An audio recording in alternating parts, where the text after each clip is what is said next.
তো গাইস প্রথমে টিকটক ভিডিওটি দেখো, পরে এই ভিডিওর ফানি কমেন্টস পড়া হবে। So let's go. আপনারা বুঝতেই পারছেন যে আমি কি ব্যাপারে কথা বলবো। আর সত্যি কথা বলতে গেলে আমার নিজের উপরই ঘৃণা হচ্ছে, কিন্তু কি করব, যেহেতু ভুল করেছি তো আপনাদের কাছে ক্ষমা চাইতেই হবে। আর কিছুদিন ধরে আমার একটা ভিডিও খুব ভাইরাল হচ্ছে। সরি ওজনা করে ভিডিওটা দেখে ফেললাম। আপনারা অনেক গালাগালি করছেন। লাফালাফি শেষ হলে এবার গাড়িতে উঠে বসো, জান্নাতে নামিয়ে দিয়ে আসি। না না তাই বলছেন। আর এটা কি দরকার ছিল এত কষ্ট করে জান্নাত থেকে পালিয়ে আসলেন? আর এত খারাপ ভিডিও দেখে কারো কথায় কান দিবেন না, আপনি এগিয়ে যান। আশা করি ভবিষ্যতে একজন ব্যান্ডের মাগি হতে পারবেন। 1-2 বছর আগেকার ভিডিও। খালা আম্মা আপনি কনফার্ম জান্নাতি, দোয়া রইল আপনার জন্য।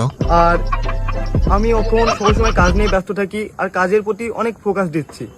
আর আমার কিছু বন্ধু আছে যাদের সহ্য হচ্ছে না, তারা চায় না যে আমি ভালো ভালো কাজ করি, তাই তারা এই ভিডিওটা ভাইরাল করছে আর ভিডিওটা পোস্ট করেছে।